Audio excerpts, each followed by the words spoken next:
He was just a quiet single dad working the overnight maintenance shift at a private airfield, invisible to everyone who walked past him with their designer luggage and million-dollar deals. Nobody knew about his past. Nobody expected what he'd do next. But when 8 armed men stormed onto a billionaire CEO's jet at 38,000 feet and his young one whispered through the radio, "Dad, is the lady going to be okay?"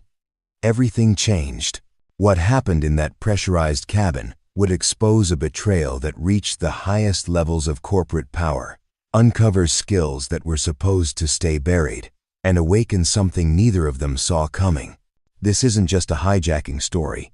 It's about courage in confined spaces, trust when there's nowhere to run, and the quiet power of a man who walked away from war but couldn't walk away when someone needed saving.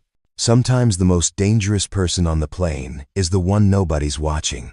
Before we jump back in, tell us where you're tuning in from, and if this story touches you, make sure you're subscribed because tomorrow, I've saved something extra special for you. The night air at Silver Point Executive Terminal smelled like jet fuel and rain.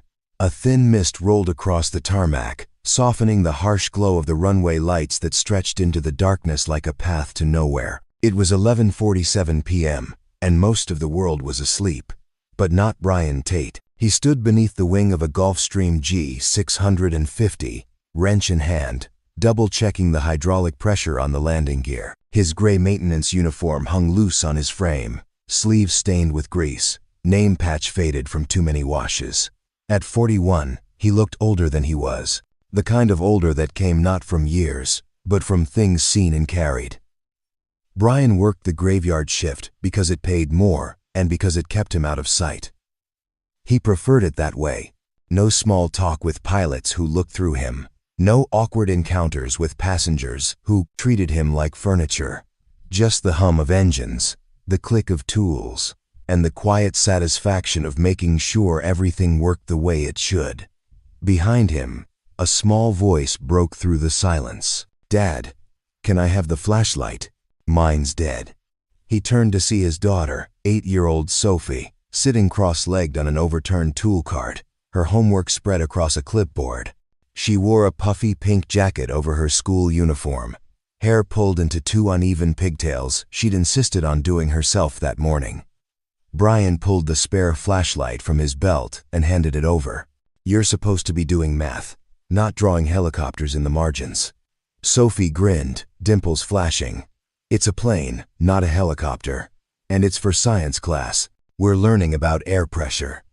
"Sure you are." She swung her legs and glanced toward the terminal.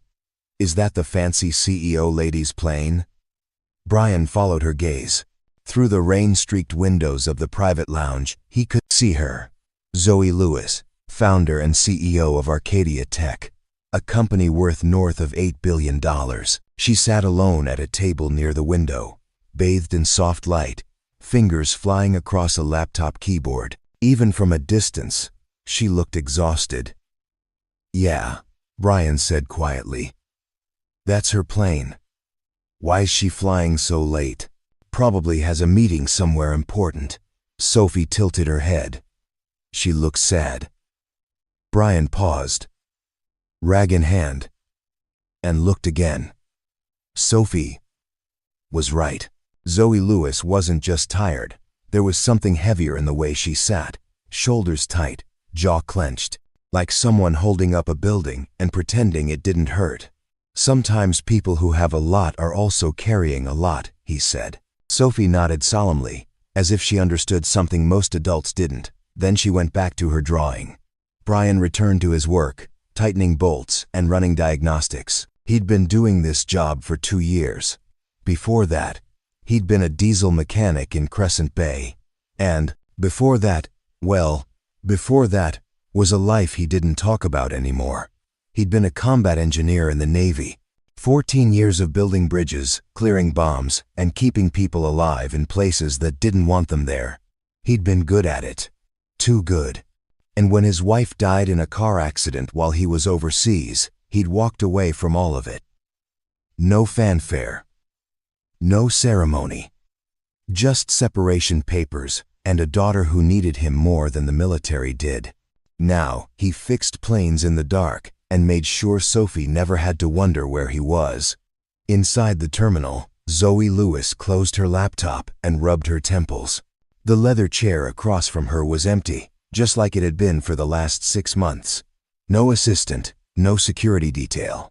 Not tonight. She'd insisted on traveling light for this trip. It was supposed to be low profile. A quick flight to Denver for a board meeting. Then back by morning. But the board meeting wasn't the problem. The problem was the encrypted file sitting in her inbox. The one her head of security had flagged 3 hours ago. The one that showed unusual financial transfers tied to someone she trusted. Someone close. She wasn't sure who to trust anymore. A voice crackled over the terminal speaker. "Miss Lewis, your flight crew is ready for departure. We'll have you wheels up in 15 minutes. She stood, smoothing the front of her charcoal blazer, and walked toward the tarmac entrance. As she stepped outside, the cold air hit her like a slap. She pulled her coat tighter and moved toward the jet. That's when she saw him, the maintenance worker beneath the wing, his back to her, moving with quiet precision. He didn't rush, didn't fumble, just worked with the kind of calm that came from someone who'd done something 1,000 times and still respected it. And sitting nearby, a young girl with a flashlight and a clipboard, completely unbothered by the cold or the late hour. Zoe slowed her pace. For some reason, the sight of them made her chest tighten. Not with sadness, but with something she hadn't felt in a long time. Envy, maybe. Or longing. The simplicity of a father and daughter just existing together without the weight of empires or enemies. Brian glanced up as she approached. Their eyes met for a brief second. He didn't smile, didn't bow, just gave a single nod of acknowledgement. The kind that said, "I see you, but I'm not impressed or intimidated." It startled her. Most people either fawned or feared. He did neither. "Evening," he said simply, then returned to his checklist. "Evening," she replied, though he wasn't looking anymore. She climbed the stairs into the jet. The interior was all cream leather, polished wood, and soft lighting. Her sanctuary, her prison. She sat in her usual seat by the window and buckled in. The co-pilot poked his head out from the cockpit. "We're all set, Miss Lewis. Flight time to Denver is 2 hours and 40 minutes. Weather's clear most of the way. Thank you, Captain Reed." He disappeared back into the cockpit. The engines began their low, rumbling startup sequence. Outside, Brian finished his checks and stepped back from the aircraft. He waved to the ground crew, signaling clearance. Then he walked over to Sophie and helped her pack up her things. "Time to head to the break room, kiddo. Plane's about to taxi." Sophie looked up at the jet, then at her father. "Dad?" "Yeah? Do you think she's going to be okay?" "The sad lady?" Brian frowned. "Why do you ask?" "I don't know. She just looked like she needed someone." He didn't answer right away. Then he ruffled her hair gently. "She's got a whole crew up there. She'll be fine." But as the Gulf Stream began to roll forward, engines building to a whine, something in Brian's gut tightened. Not intuition, not paranoia, just the faint, familiar hum of a feeling he used to get in the field, the one that whispered, "Pay attention." He watched the jet taxi toward the runway, lights blinking in the mist. Sophie stood beside him, quiet now, her small hand slipping into his. And neither of them knew that in less than 30 minutes, everything was about to go very, very wrong. The Gulfstream G650 climbed smoothly through the night sky, leaving Silver Point far below. The city lights faded into scattered constellations, then disappeared entirely beneath a blanket of clouds. Inside the cabin, the only sounds were the steady hum of the engines and the occasional rustle of papers. Zoe Lewis sat with her tablet in her lap, scrolling through financial reports she'd read 3 times already. The numbers didn't change. The problem didn't go away. She sighed and set the device aside, staring instead at the dark window beside her. At 38,000 feet, the world felt distant. Problems felt smaller, or at least, they were supposed to. She closed her eyes and tried to breathe. Just breathe. That's what her therapist had told her. When everything feels like it's spinning out of control, focus on what you can control. Your breath, your body, your next choice. But how do you control anything when you don't know who's betrayed you? A soft chime sounded from the cockpit intercom. Captain Reed's voice followed, calm and professional. Miss Lewis, we've reached cruising altitude. Feel free to move about the cabin. Flight attendant will be back shortly with your usual. Thank you, Captain. Zoe unbuckled and stood, stretching her legs. The cabin was spacious, configured more like a living room than an aircraft. Leather recliners, a small conference table, a bar area stocked with water, coffee, and whiskey she never touched. She poured herself a glass of sparkling water and returned to her seat. As she sat down, the cabin door behind her opened. The flight attendant stepped in, a woman in her mid-30s, with neat blonde hair and a practiced smile. But something was off. Her uniform was correct. Her badge was in place, but her eyes didn't match the smile. They were sharp, alert, scanning, preparing, and narrating this story took us a lot of time. So if you are enjoying it, subscribe to our channel. It means a lot to us. Now, back to the story. Miss Lewis, can I get you anything else? No, thank you. I'm fine. The woman nodded and retreated toward the galley area. But she didn't go all the way back. She stopped near the rear lavatory and stood still.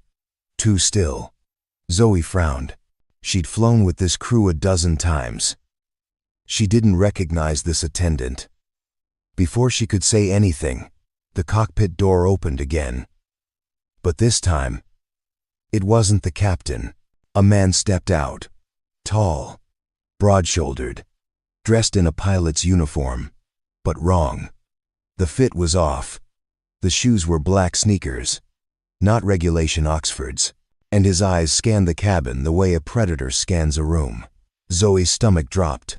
"Who are you?" she said, voice steady despite the ice crawling up her spine. The man didn't answer.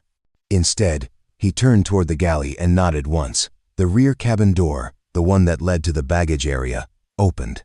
4 men stepped through, then 2 more from the lavatory, then another from the cockpit. 8 in total, all armed. Zoe's breath caught.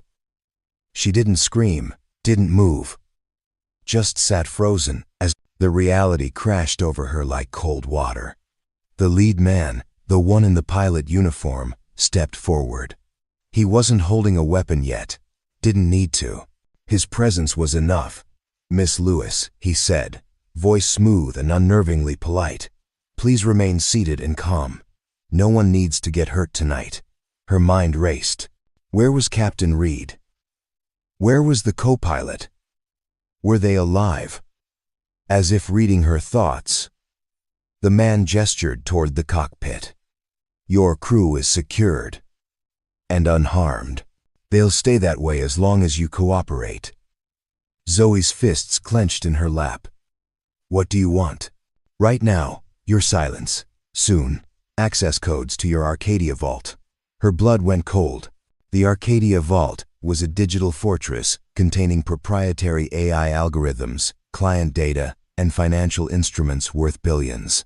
If someone accessed it, they could destabilize entire markets.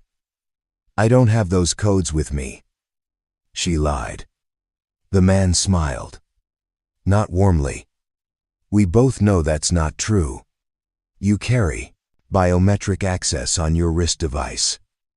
The same one you're wearing right now." Zoe glanced down at the sleek silver bracelet on her left wrist. It looked like jewelry, but beneath the surface was a fingerprint scanner, retinal sync chip, and encrypted access key. "You've been planning this," she said quietly, "for 6 months." Her mind spun. 6 months. That was when the board had pushed through the merger vote, when Victor Harlan, her oldest investor, had suddenly gone quiet, when internal audits started showing gaps she couldn't explain. "Harlan sent you," she said. The man's smile widened. "Mr. Harlan prefers to remain anonymous, but let's just say he's tired of being a silent partner." One of the other men moved closer, standing behind Zoe's seat. She could feel his presence like a shadow. "We're going to take a little detour," the lead man continued. "Instead of Denver, we'll be landing at a private airstrip in Nevada. Once we're on the ground, you'll transfer access. Clean, simple, no one gets hurt. And if I refuse," he leaned in slightly, "then we make it complicated." Back at Silver Point Terminal, Brian was wiping down his workbench when the radio on his belt crackled to life. "Tate, you copy?" He unclipped it. "Yeah, go ahead." It was Davis, one of the tower operators. His voice sounded strained. "We've got a weird situation. That Gulfstream that just took off, tail number November 73 Whiskey Zulu, it's not responding to course corrections." Brian frowned. "What do you mean?" "They filed for Denver, but they just turned southwest, and when we hailed them, the captain's voice sounded off. Clipped. Like someone was feeding him lines." Brian's pulse quickened. "You think it's a hijacking?" "We're not sure. FAA's been notified, but they're saying it could just be a comm malfunction." "I don't buy it." Neither did Brian. He looked across the hangar. Sophie was asleep on a bench, her jacket draped over her like a blanket. "Davis, can you pull up the passenger manifest for that flight?" A pause. "Just one passenger. Zoe Lewis, CEO of Arcadia Tech." The sad lady, Sophie had called her. Brian's jaw tightened. Who else was on board? Crew? 2 pilots. 1 attendant. Standard configuration. And maintenance logs? Hold on. Keyboard clicks. "Last maintenance was you, Tate. Signed off at 23:52. Brian's mind worked fast. He'd been under that plane for 40 minutes. He knew every panel, every hatch, every system. And he knew something else. That Gulfstream had a secondary access hatch in the cargo hold. A maintenance entry point that could be opened from the inside if you knew where to look. "Davis," Brian said slowly, "how long before that plane is out of our airspace?" "Maybe 20 minutes. Why?" Brian looked at Sophie. Then at the radio. Then at the dark sky beyond the hangar doors. He made a choice. "I need you to do something for me," he said. "And you're not going to like it." Sophie stirred on the bench, rubbing her eyes.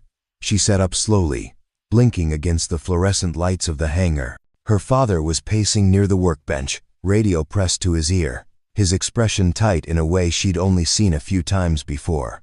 It was the look he got when something was very wrong. "Dad?" she said quietly. Brian turned, and for a moment his face softened. He walked over and knelt beside her. "Hey, kiddo. I need you to listen carefully, okay?" Sophie nodded, suddenly very awake. "I have to go help someone. But I need you to stay here with Miss Carolyn in the office. She's going to keep you safe until I get back." "Help who?" "The lady. The one you said looked sad." Sophie's eyes widened. "The one on the plane?" "Yeah. What's wrong with her?" Brian hesitated. He'd never lied to his daughter, even when the truth was hard. He'd always found a way to make it honest, but simple. "Some bad people are on her plane, and she needs help." Sophie's small hand reached out and gripped his sleeve. "Are you going to be okay?" That question, the one that always broke him a little. He cupped her cheek gently. "I'll be careful, but I need you to be brave, just like we practiced. Remember?" She nodded. "Stay small. Stay quiet. Stay safe. That's my girl." He kissed her forehead and stood. Across the hangar, Carolyn appeared from the office, a kind woman in her 50s who ran dispatch and had been sneaking Sophie cookies for the last 2 years. "I've got her, Brian," Carolyn said, though her face betrayed her worry. "You sure about this?" "No," he admitted, "but I'm doing it anyway." He grabbed his tool bag and slung it over his shoulder. Then he paused and looked at Sophie one more time. "Dad," she called out. He turned. "The lady is going to be okay now, right?" He wanted to say yes, Wanted to promise her the way fathers are supposed to promise their daughters that everything would be fine. Instead, he said, "I'm going to try," and that was enough for Sophie. She nodded, trusting him the way only someone who loves you completely can. Brian walked out into the cold night air, his boots crunching on the wet pavement. Davis was waiting near a service truck, engine running, face pale. "You're insane," Davis said. "You know that, right?" "Probably. The FAA is saying do nothing. Wait for protocol. Let the feds handle it." Brian opened the truck door. "How long does protocol take?" "Hours. Maybe longer." "She doesn't have hours." Davis ran a hand through his hair. "Tate, even if you get to the auxiliary airfield before they do, even if you somehow get on that plane, you're one guy. They've got 8 armed men." Brian looked at him. His voice was calm, unnervingly calm. "I've been one guy before." Davis stared at him. Then something clicked. "Wait, you're not just some mechanic, are you?" Brian didn't answer. He just started the truck. "Where were you before this?" Davis pressed. "Before the grease, and the wrenches, and the overnight shifts." Brian's hands tightened on the wheel. Somewhere loud. He didn't elaborate. Didn't need to. Davis saw it then, the stillness in Brian's eyes that wasn't peace. It was control. The kind of control that came from surviving things most people couldn't imagine. "The plane's heading southwest," Davis said after a beat. "Based on current trajectory, they'll land at a small airstrip called Ridgeline Field. It's private, unmonitored, perfect for something like this." "How far?" 40 minutes by road, but there'll be wheels, down in 30. "Then I'd better drive fast." Brian pulled out of the hangar, tires squealing as he shot onto the access road. The night swallowed him, and the only lights were the distant glow of the runway behind him and the stars above. As he drove, his mind shifted. Not into panic, into preparation. He'd left the Navy years ago, but the training never left him. The scenarios, the contingencies, the cold mathematics of survival. 8 hostiles, 1 asset to protect, confined space, high altitude, no backup. It wasn't ideal, but he'd worked with worse. The road stretched ahead, winding through hills and darkness. Brian's phone buzzed. A text from Carolyn. "Sophie's asleep. I've got her. Be safe." He didn't reply, just kept driving. Inside the Gulf Stream, Zoe sat rigid in her seat. The lead hijacker, who'd introduced himself only as Mr. Cade, stood near the cockpit door, arms crossed. The others were positioned throughout the cabin. 2 near the exits, 2 by the galley, 1 standing directly behind her. She'd stopped asking questions, stopped trying to reason. These weren't amateurs. They moved with precision, communicated with glances. No wasted words. No hesitation. Professional. "We'll be landing in 15 minutes, Cade said. "I suggest you prepare yourself mentally for what comes next." "And what's that?" Zoe asked, voice steady despite the adrenaline burning through her veins. "A transaction. You give us access, we disappear. You go home. Everyone wins. Except the people, whose data you'll steal, the markets you'll crash, the lives you'll ruin." Cade smiled thinly. "Morality is expensive, Miss Lewis. You of all people should know that." Persitus. "Miss Lewis, you of all people should know that." She wanted to spit at him, wanted to scream, but she knew better. She'd built a company from nothing, survived hostile takeovers, boardroom betrayals, and sabotage. She knew how to wait, how to watch, how to look for the opening. And right now, there wasn't one. But maybe there would be. One of the hijackers near the rear of the cabin suddenly stiffened.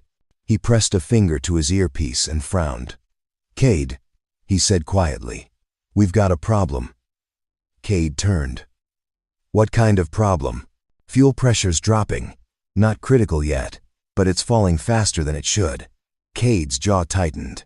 "Mechanical failure?" "Could be. Or tampering. Zoe's heart skipped. Tampering. Could someone have sabotaged the plane before takeoff? Then she remembered. The maintenance worker. The quiet man with the daughter. The one who'd been under the wing for nearly an hour. Had he seen something? Done something? Cade moved toward the cockpit. Tell the pilot to adjust. We land in 12 minutes, no matter what. But as the plane began its descent, a faint metallic groan echoed through the fuselage. Not loud, but unmistakable. Something was wrong. And somewhere below, racing through the desert night toward an airstrip that wasn't on any official map, Brian Tate pressed the accelerator harder. He wasn't going to make it in time, but he was going to try, because a little girl with crooked pigtails had asked him if the sad lady would be okay. And he'd said he'd try. That was a promise he intended to keep. The Gulfstream's landing gear extended with a hydraulic groan that rattled through the cabin. Zoe felt the shift in air pressure as the plane descended, her ears popping as the altitude dropped rapidly. Through the window, she could see nothing but darkness punctuated by a narrow strip of runway lights appearing like a slash of amber in the void. Ridgeline Field. Isolated, unmonitored. The perfect place to vanish. Cade stood near the cockpit, speaking into a satellite phone. His voice was low, clipped, professional. Whatever he was saying, it wasn't meant for her ears. The other hijackers maintained their positions, weapons now visible. Compact submachine guns. Not for show, for use. Zoe's wrist device felt like it weighed 1,000 pounds.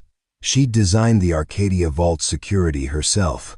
Biometric authentication, triple encrypted access keys, time-delayed authorization protocols. It was supposed to be impenetrable. But every system had a weakness, and hers was strapped to her wrist. The plane touched down hard, tires screeching against asphalt. The reverse thrusters roared, and the aircraft shuddered as it slowed. Zoe gripped the armrests, not from fear of the landing, but from what came next. Cade ended his call and turned to her. We'll be met by a vehicle.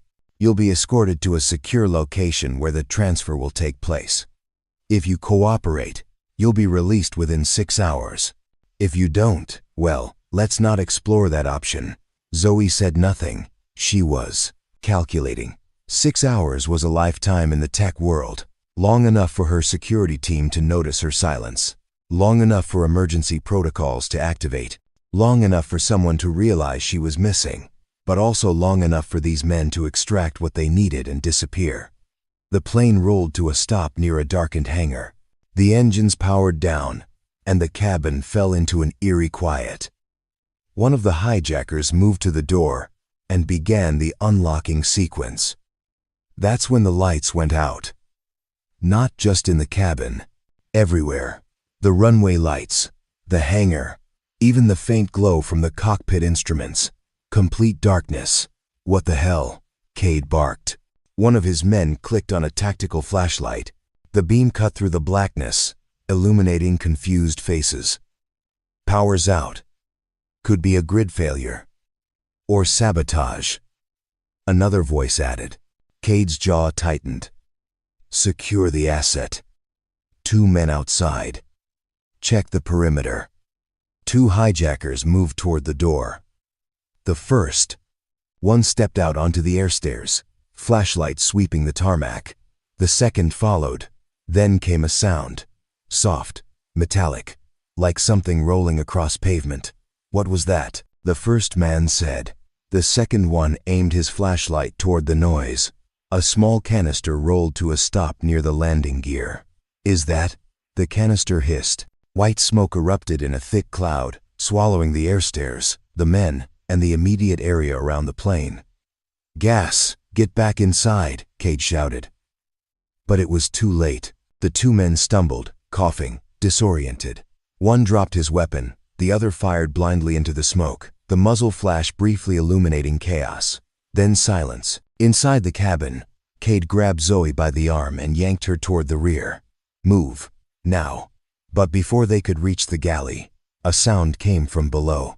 A mechanical clunk, then another. Someone was opening the cargo hatch. We've got a breach. one of the hijackers said. Weapon trained on the floor. The hatch opened.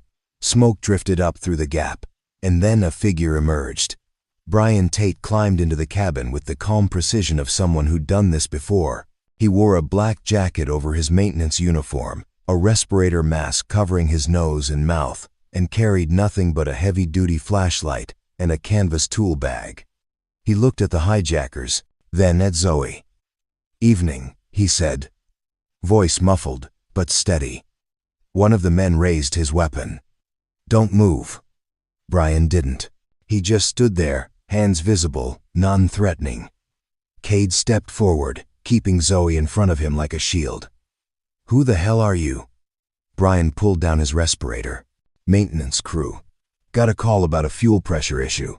Thought I'd check it out." "You're lying." Brian shrugged. "Maybe, but your plane's leaking hydraulic fluid all over the tarmac. Thought you'd want to know before you try to take off again." Cade's eyes narrowed. "You cut the power." "Did I? And the smoke?" Brian glanced toward the open door. "Old mechanic trick. Mineral oil and dry ice. Looks scary. Harmless." One of the hijackers moved closer, weapon aimed at Brian's chest. "Get on the ground. Now." Brian complied, slowly lowering himself to his knees, hands behind his head. But as he did, his eyes met Zoe's. And in that brief glance, she saw something. Not fear, not recklessness, just quiet certainty. He had a plan.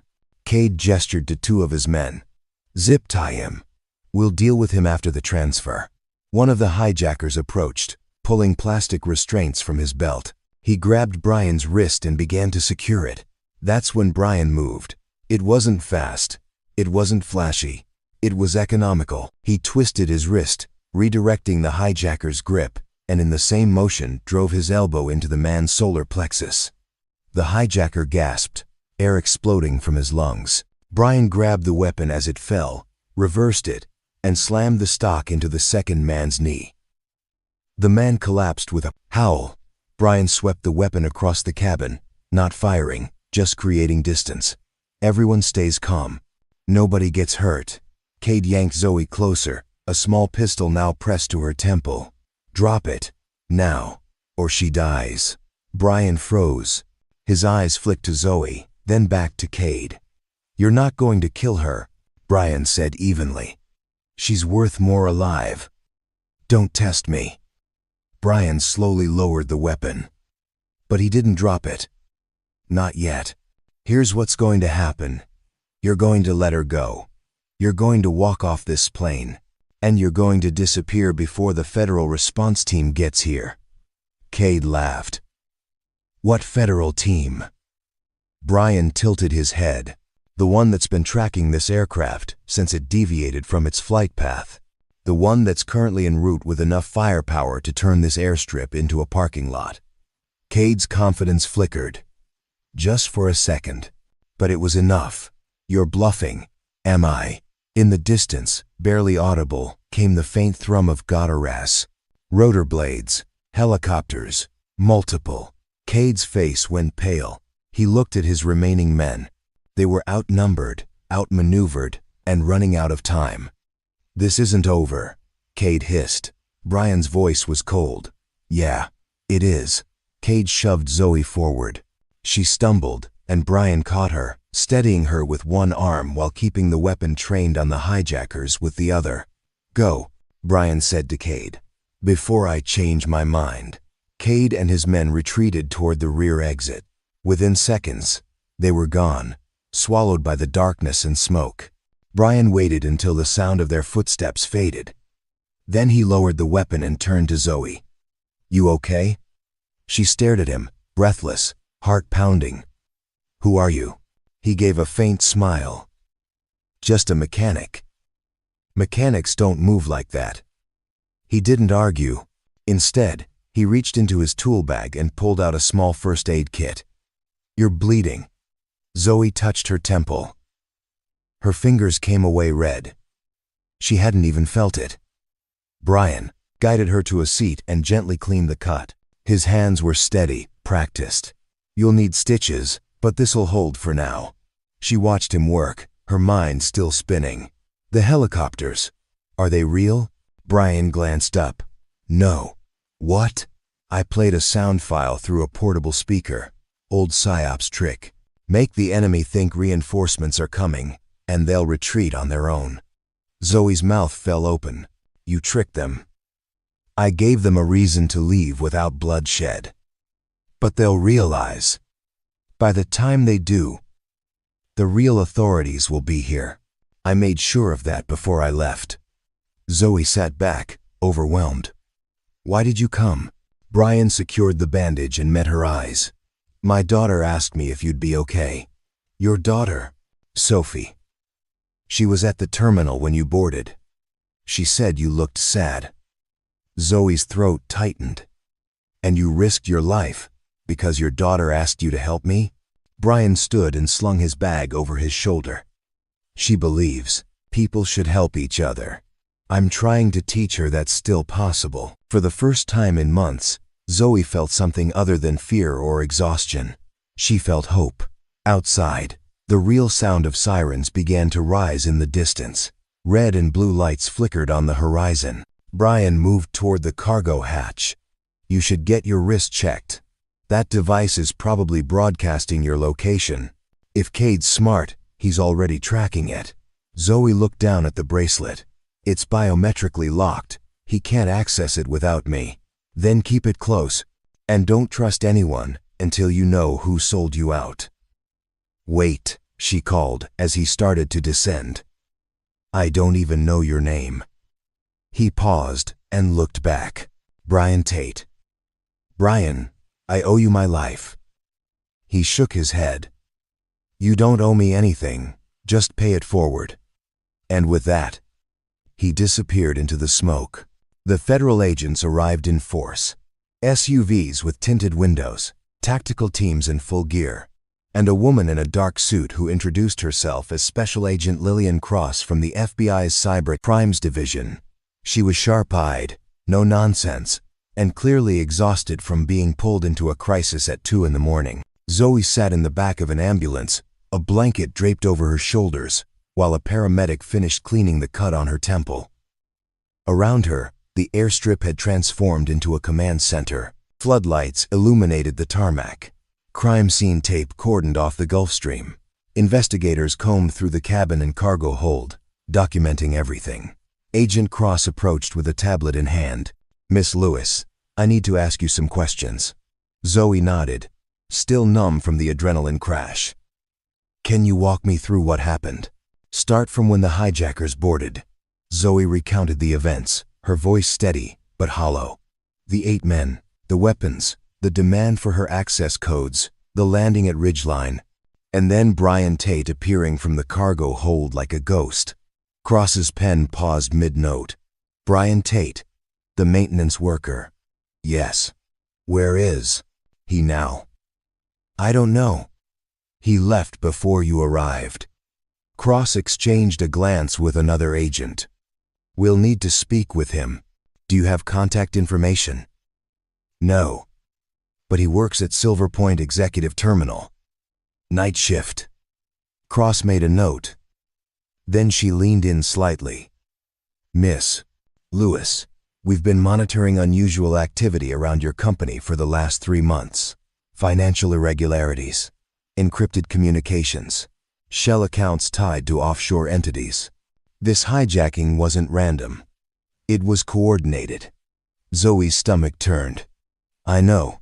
The lead hijacker mentioned Victor Harlan. Cross's expression darkened. Victor Harlan. Your original investor. Former investor. I froze his shares 6 months ago after he tried to force a sale to a foreign hedge fund. It would have violated federal securities law. And you think he orchestrated this as retaliation? I don't know. But someone close to me gave them inside information. Flight schedules, security protocols. They knew everything. Cross handed her the tablet. On the screen was a photo of a man in his late 50s, silver hair, tailored suit, smiling for the camera at a charity gala. Victor Harlan. We've been building a case against him for months. Cross said. Money laundering, corporate espionage, ties to organized crime, but we've never had enough to move. Until now. Zoe stared at the photo. Victor had been a mentor once. He'd believed in her when no one else did. Funded her through 3 failed prototypes. Introduced her to investors who made Arcadia possible. And now he'd tried to have her kidnapped. There's something else, Cross continued. We found encrypted files on the plane's communication system. Someone was transmitting data from inside your company to an external server. Real-time updates on your location, security details, access protocols. Who? We're working on that. But whoever it was had high-level clearance. Zoe's mind raced through her executive team, her CFO, her head of security, her assistant, people she trusted, people she'd worked with for years. I want full access to the investigation, Zoe said. Cross shook her head. This is a federal case now. You're a witness, not an investigator. It's my company, my data, my life. And that's exactly why you need to step back. If you interfere, you could compromise the entire case. Zoe wanted to argue, wanted to demand control, but she was too tired, too shaken. Fine, she said quietly.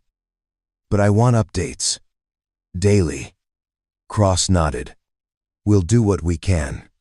As the agent walked away, Zoe pulled out her phone. It had been off since the hijacking.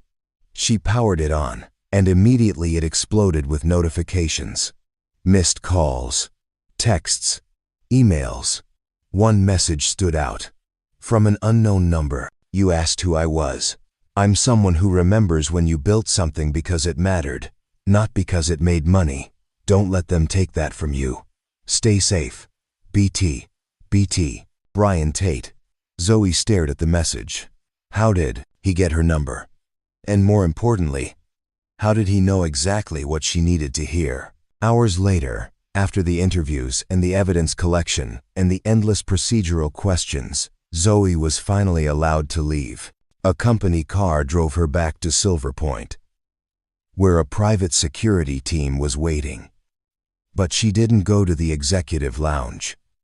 Instead, she walked across the tarmac toward the maintenance hangar. The night shift was nearly over. The sky was beginning to lighten with the first hints of dawn. Inside the hangar, she found Brian at his workbench, tools spread out, grease-stained rag in hand. Sophie was asleep on a bench nearby, curled under a blanket, clutching a stuffed rabbit. Brian looked up as Zoe approached. He didn't seem surprised. Figured you'd come by, he said. You left before I could thank you properly. He shrugged. Didn't need thanks. Just needed to make sure you got home safe. Zoe stepped closer. Agent Cross wants to talk to you. She has questions. I'm sure she does. Who are you? Brian. And don't tell me you're just a mechanic. He set down his wrench and wiped his hands. For a long moment, he didn't speak. Then he said, I used to be a combat engineer. Navy. Spent 14 years in places most people can't pronounce. I built things.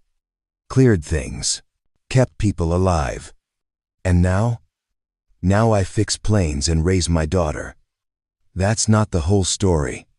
Brian looked toward Sophie, then back at Zoe.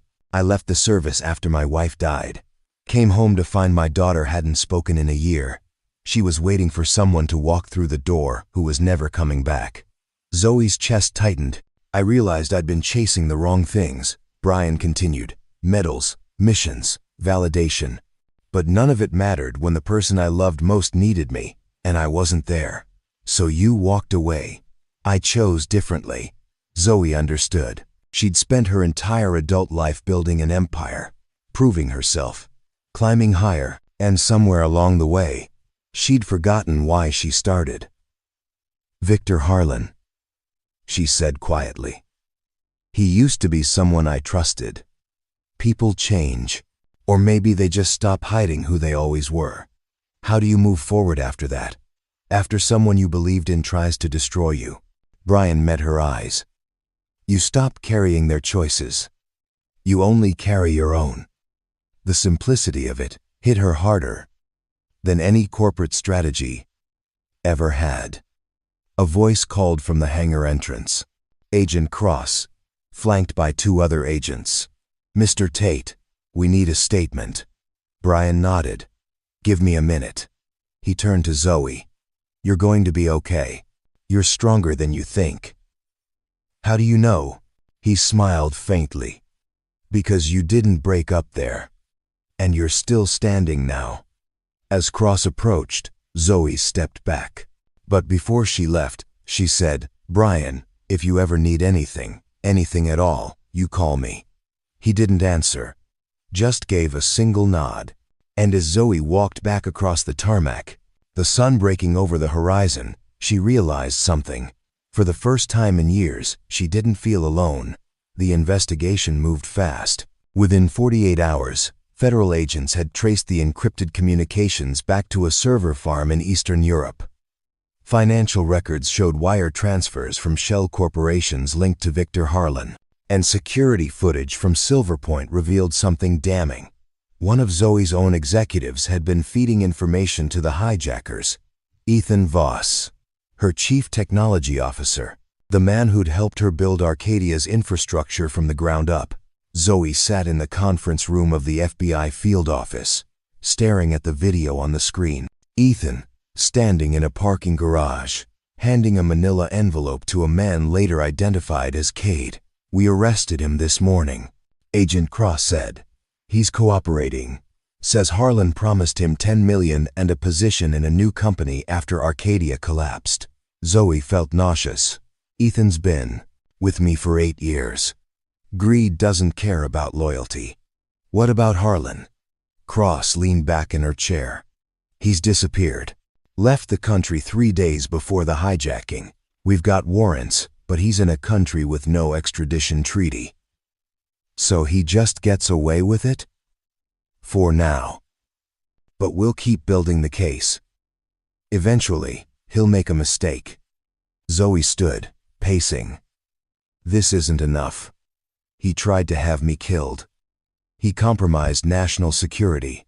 And you're telling me he just walks? I'm telling you the system takes time." "I don't have time." Zoe's voice cracked. "Every day he's out there. He's a threat. To me. To my company. To everyone who trusted me." Cross's expression softened. "I understand your frustration. But vigilante justice isn't the answer." Zoe wanted to scream. Wanted to flip the table. But instead, she just nodded and left. Outside the building, she found Brian leaning against a truck, arms crossed. Sophie sat in the passenger seat, reading a book. "You followed me?" Zoe asked. "Wanted to make sure you were okay." "I'm not." Brian didn't offer platitudes, didn't tell her it would all work out. He just stood there, present. "Harlan's gone," Zoe said bitterly. "Fled the country. And the man who betrayed me is sitting in a cell making deals while I'm left to pick up the pieces." "Sounds about right." She looked at him sharply. "That doesn't bother you. It bothers me. But getting angry doesn't change it." "Then what does?" Brian pushed off the truck. "You keep building. You keep moving forward. And you make sure the thing you're building is worth protecting." Zoe shook her head. "I don't even know if Arcadia is worth saving anymore. Maybe I should just sell it, walk away, start over." "Is that what you want?" "I don't know what I want." Brian studied her for a long moment. Then he said, "Come with me.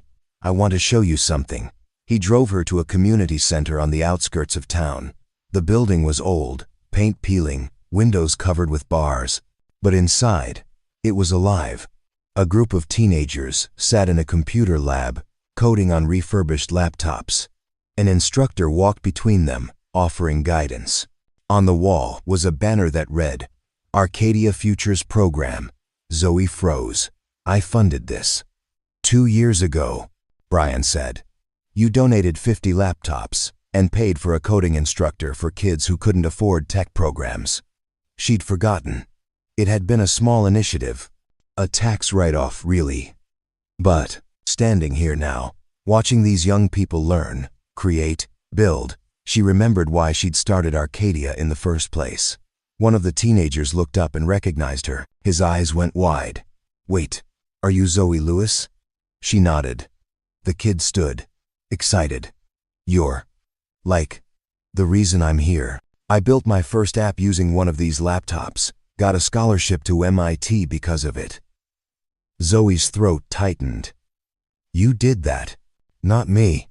"Yeah, but you gave me the chance." After they left, Zoe sat in the truck, silent. Brian didn't push, just let her process. Finally, she said, "I've been so focused on the empire, I forgot about the people. Easy to do when you're fighting to survive. But I shouldn't have to choose between survival and purpose." Brian glanced at her. "Then don't build something that does both." She looked at him. "You make it sound simple." "It's not, but it's possible." That night, Zoe returned to her office for the first time since the hijacking. The building was quiet. Most of the staff had gone home. She sat at her desk and opened her laptop. For hours, she worked. Not on quarterly projections or investor reports. On something else. A new initiative. A foundation. One that would take Arcadia's resources and channel them into communities that needed it most. Education, technology access, support for single parents trying to build better lives for their families. She named it the Futures Project, and the first person she wanted to consult was Brian. She called him. He answered on the second ring. "It's late," he said. "I know, but I need your advice."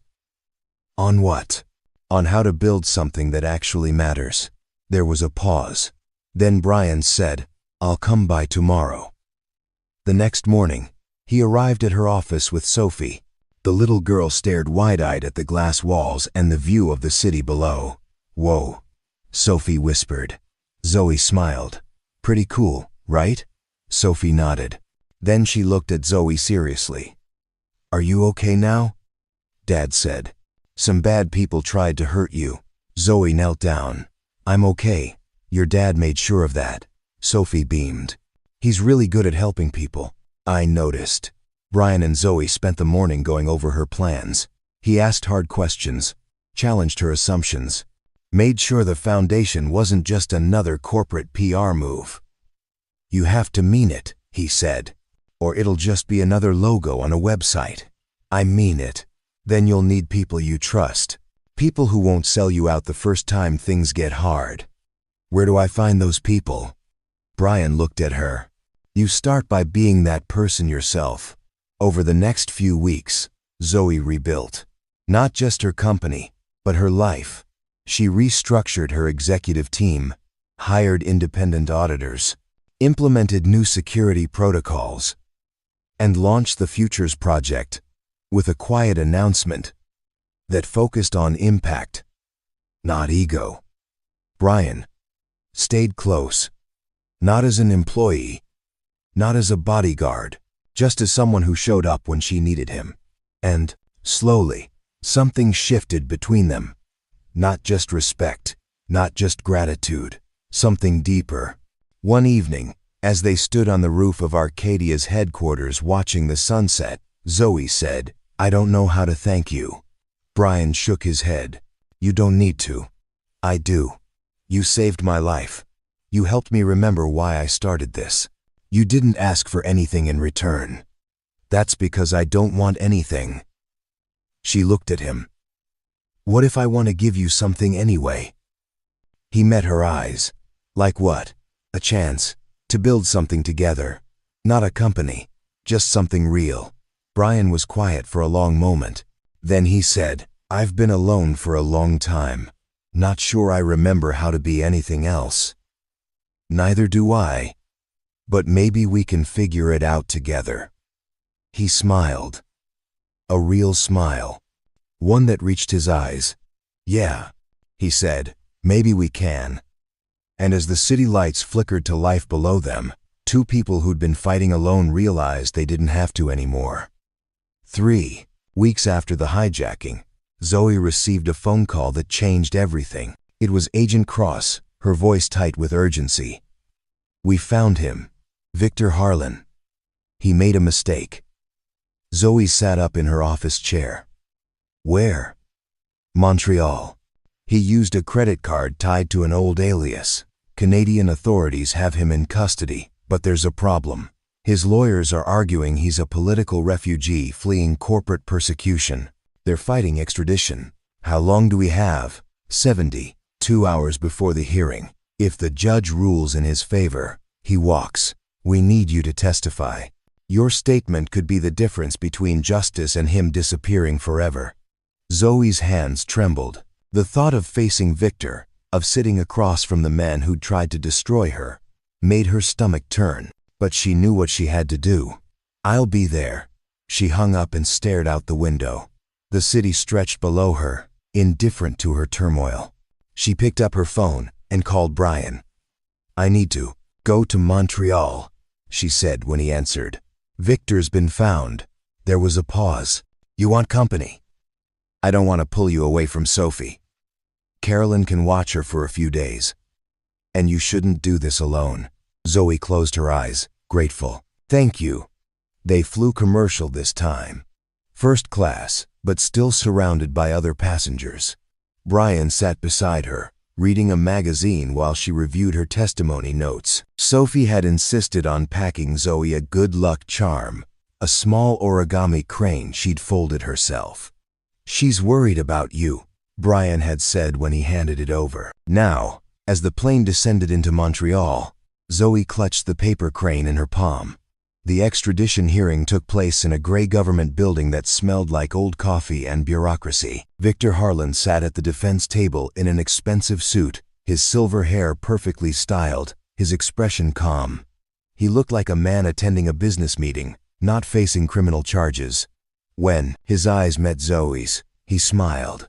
Not warmly, not apologetically, just a small, knowing smile that said he still believed he'd win. Zoe took the stand, her voice steady as she recounted everything. The hijacking, the threats, the betrayal, the 8 armed men who'd held her at gunpoint, while Victor's associate demanded access to systems that could crash global markets. Victor's lawyer objected repeatedly. Hearsay. Speculation. No direct evidence linking Mr. Harlan to these alleged events. But Agent Cross had done her homework. She presented financial records, encrypted communications, testimony from Ethan Voss, who detailed exactly how Victor had orchestrated everything. The evidence was damning. During a break, Zoe stepped outside for air. Brian was waiting in the hallway. "You're doing great," he said. "I feel like I'm going to be sick." "That means you're human." She leaned against the wall.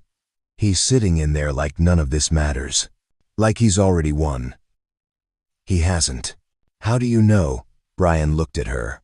"Because you're still standing. And he's the one in handcuffs." When court resumed, Victor's lawyer made his final argument. He painted Victor as a visionary investor betrayed by an ungrateful protege. A man forced to take desperate measures to protect his life's work. Then it was the prosecution's turn. They didn't just present evidence, they presented impact. Testimonies from employees who'd lost their jobs when Ethan's sabotage caused system failures. Security footage of families threatened by Victor's associates. And Zoe's own words. Describing the moment, she'd thought she would die. The judge, a stern woman in her 60s, reviewed the documents in silence. The courtroom held its breath. Finally, she spoke. "Mr. Harlan, the evidence against you is substantial and credible. Your actions endangered lives, violated international law, and demonstrated a pattern of criminal behavior spanning years. Extradition is granted. You will be returned to the United States to face trial." Victor's calm facade cracked. Just for a moment, his jaw tightened and his hands clenched on the table. Zoe felt something release in her chest. Not joy, not relief, just closure. Outside the courthouse, reporters swarmed. Cameras flashed. Questions were shouted. But Zoe didn't stop to answer. She just walked, Brian beside her, until they reached a quiet park a few blocks away. She sat on a bench and finally let herself breathe. "It's over," she said. Brian sat beside her. "The legal part is. The rest takes longer." "How long did it take you? After you left the Navy?" He thought about it. "I'm still working on it." She looked at him. "Does it get easier?" "No, but you get stronger." They sat in silence, watching people pass. Joggers, couples holding hands, a man walking a dog, the world moving forward, indifferent to courtrooms and betrayals and second chances. "Brian," Zoe said quietly, "why did you really come with me?" He didn't answer right away. Then he said, "Because when my wife died, I faced everything alone, and I don't think anyone should have to do that." She reached over and took his hand. He didn't pull away, and sitting there, in a park thousands of miles from home, Zoe realized something. She'd spent her entire life building walls to protect herself. But maybe what she really needed wasn't walls. Maybe she just needed someone willing to stand beside her when they came down. The trial lasted 3 months. Victor Harlan was convicted on 14 counts, including conspiracy, extortion, and endangerment. He was sentenced to 18 years in federal prison. But the night before sentencing, Zoe received a letter. It was handwritten, delivered through Victor's attorney. She opened it in her hotel room, hands shaking. The letter was short. "Zoe, I know you won't believe this, but I never wanted to hurt you. I wanted to save what we built together. You changed. You stopped listening. You froze me out of decisions that were as much mine as yours. I lost everything because of you. And yes, I made choices I regret. But so did you. We both built this cage. Don't pretend you're innocent. Victor." Zoe read it 3 times. Each time, her anger grew, then subsided, then grew again. Brian found her sitting on the floor, the letter crumpled beside her. "You okay?" he asked. "He's blaming me. After everything, he still thinks he's the victim." Brian picked up the letter and read it. Then he set it down. "He's not entirely wrong." Zoe looked at him sharply. "Excuse me? I'm not saying what he did was right. It wasn't. But people don't become villains overnight. Something broke between you two long before the hijacking. So I'm supposed to feel sorry for him? No, but maybe you need to ask yourself what you could have done differently. Not to excuse him, just to understand how it got this bad." Zoe stood, pacing. "I froze his shares because he was breaking the law. I didn't have a choice. You had a choice in how you did it. Did you talk to him first? Did you try to find another way?" She stopped. The truth was, she hadn't. She'd been so focused on protecting Arcadia, on proving she was in control, that she'd made the decision unilaterally. She'd told herself it was leadership. But maybe it was just fear. "I was scared," she admitted. "Scared he'd manipulate me. Scared I'd lose everything I'd built. And he was probably scared too. Scared of losing relevance. Scared of being pushed out. That doesn't justify what he did. No. But it explains it." Zoe sat down, exhausted. "So what am I supposed to do? Forgive him?" Brian shook his head. "Forgiveness is complicated. But you can choose not to carry his anger. You can choose to learn from it and build something better." She looked at the letter again. "How did you do it? After your wife died and you were blamed for not being there. How did you move forward?" Brian's voice was quiet. "I stopped asking why it happened and started asking what I was going to do with what was left. I couldn't bring her back, couldn't change the past, but I could choose how I raised our daughter. I could choose to be present even when it hurt." Zoe nodded slowly. "Victor's going to prison. Ethan's cooperating for a reduced sentence. And I'm left running a company that's been torn apart. Part of me wants to burn it all down and start over." "Do you?" She thought about it. About the teenagers in the Chan coding program. About the employees who'd stayed loyal. About the innovations still waiting to be built. "No," she said. "I want to rebuild it. But differently this time. With people I trust, with purpose beyond profit. Brian smiled. Then that's what you do. Later that week, Zoe stood in front of Arcadia's board of directors. She'd restructured the company, brought in independent oversight, and implemented transparency measures that made some investors uncomfortable. Some of you won't like these changes, she said. Some of you will leave, but Arcadia isn't just a business anymore. It's a responsibility to our employees, to our community, to the future we're building. 3 board members resigned immediately, but the others stayed. And slowly, the company began to heal. One evening, as Zoe was locking up her office, she found Brian waiting outside. "Thought you might want company," he said. "Always." They walked through the empty building, past cubicles and conference rooms, and the innovation lab where new ideas were born. "Do you ever regret it?" Zoe asked. "Walking away from the Navy, from everything you built?" Brian considered. "I regret the things I missed. The moments with my wife I can't get back. But I don't regret choosing my daughter. And I don't regret choosing a quieter life. Even when it's harder. Especially then." They reached the elevator. As the doors opened, Zoe turned to him. "I want to do something. Something that matters. Not just for my company, but for people like you. Veterans trying to rebuild. Single parents fighting to survive. People who've been forgotten." "What did you have in mind?"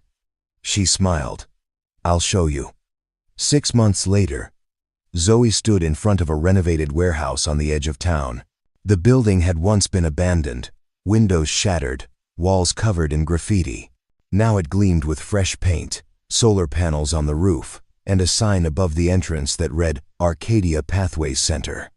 Inside were classrooms, computer labs, childcare facilities, and counseling offices. It was a place for people rebuilding their lives, veterans transitioning to civilian work, single parents learning new skills, young people who needed a second chance. Brian stood beside her, Sophie holding his hand. "You really did it," he said. Zoe nodded. "We did it." The center had been Brian's idea. He'd connected her with veterans organizations, community leaders, and people who understood what rebuilding actually required. And together, they'd created something that didn't just offer help, it offered dignity. Sophie tugged on Zoe's sleeve. "Can I see the art room?" Zoe smiled. "Of course." She led Sophie inside, past the registration desk where volunteers greeted visitors, past the workshop where someone was teaching basic carpentry, to a bright room filled with easels, paint, and canvas. Sophie's eyes went wide. "This is amazing. It's for kids like you," Zoe said. "Kids who need a place to create. While there, parents are learning new things. Can I paint something? Anytime you want." As Sophie ran to grab supplies, Brian came up beside Zoe. "She's going to spend every afternoon here." "Good. That's what it's for." They watched Sophie start painting, her tongue poking out in concentration, completely absorbed. "You know," Brian said quietly, 6 months ago, I never thought I'd be standing here. I was just trying to get through each day, make enough money, keep Sophie safe. And now," he looked at Zoe, "now I'm thinking about tomorrow, about what we're building, about what's possible." She felt warmth spread through her chest. "Me too." Over the following weeks, the center flourished. More people came, more programs launched, and Zoe found herself spending less time in her corporate office and more time here, where the impact was immediate and real. One afternoon, she was working with a group of veterans on resume building when Brian appeared in the doorway. He gestured for her to step outside. "What's wrong?" she asked. "Nothing's wrong. I just wanted to show you something." He led her to a small garden area behind the building. Someone had planted flowers, installed benches, and created a peaceful space away from the noise. "The veterans built this," Brian said. "They wanted a place to decompress, somewhere quiet." Zoe looked around, moved. "It's beautiful. They want to name it after you." "What?" "No. I didn't do anything. You gave them the space, the tools, the chance. She shook her head. Name it after your wife. She's the reason you're here. The reason Sophie's here. The reason you understand what these people need. Brian's eyes glistened. You'd do that? It's the right thing. He pulled her into a hug. Not romantic, just grateful. And Zoe realized something. This was what she'd been searching for. Not power, not validation, just connection. That evening, as the center closed, Zoe and Brian sat on one of the garden benches. The sun was setting, painting the sky in shades of orange and pink. I've been thinking, Zoe said, about what comes next. For me. For us. Brian looked at her. Us. I care about you, Brian. And Sophie. You've become important to me. More than important. He was quiet for a moment. I care about you too, but I need you to understand something.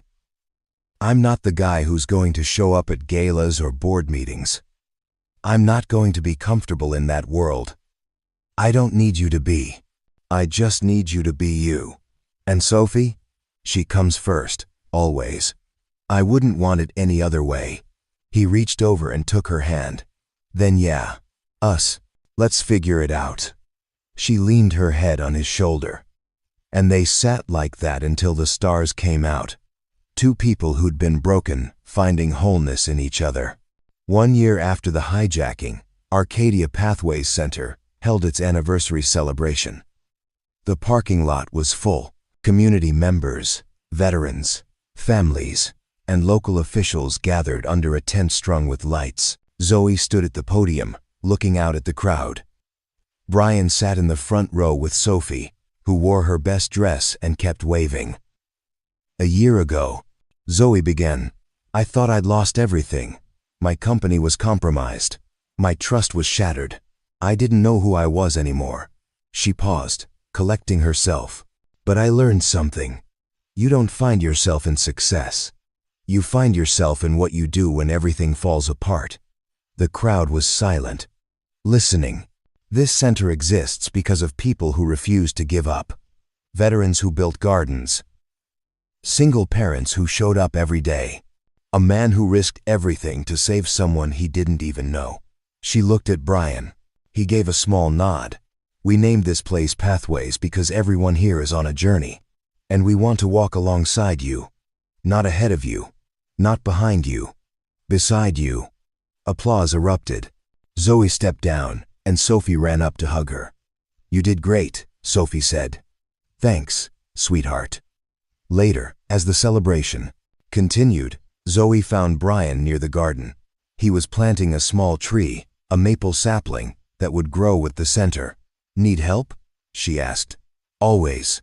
They worked together, packing soil around the roots, making sure it was secure. When they finished, Sophie placed a handmade sign beside it. Rachel's Garden, it read. Named after Brian's late wife. Brian stared at it, emotions playing across his face. She would have loved this. I wish I could have met her, Zoe said. She would have liked you. Would have told me I was an idiot if I didn't see what was right in front of me. Zoe smiled. Smart woman. As the sun set, the three of them stood together, watching people laugh and connect and build community. Dad? Sophie said. Yeah, kiddo. Are we going to stay here, in this city? Brian glanced at Zoe. I think so. Why? Because I like it here, and I like that Zoe's part of our family now. Zoe's breath caught. She looked at Brian, uncertain. He smiled and pulled Sophie close. Yeah, me too. Sophie beamed, then ran off to play with other children. Brian turned to Zoe. So, family. That's a big word. Too big? No. Just right. He kissed her. Not desperately, not dramatically, just softly, like a promise. And as the stars appeared above the garden, Zoe realized something. She'd spent her whole life climbing, achieving, proving. But this, standing here with a man who saw her completely, and a young girl who trusted her, This was the summit. Not power, not wealth, just love and purpose, and the quiet knowledge that she was exactly where she was supposed to be. Months turned into years. The center expanded. Arcadia Tech thrived under new leadership that valued ethics as much as profits. And Zoe, Brian, and Sophie built a life together. Not perfect, but real. And on quiet evenings, when Sophie was asleep and the world was still, Zoe would stand on the balcony of the home they now shared and think about that night on the plane. About 8 armed men who'd thought they could take everything. About a maintenance worker who'd proved them wrong. About a little girl who'd asked if the sad lady would be okay. And she'd smile, because the answer was yes. Not because someone saved her, but because she'd learned to save herself. And somewhere in that journey, she'd found something better than safety. She'd found home. Up next, you've got 2 more standout stories right on your screen.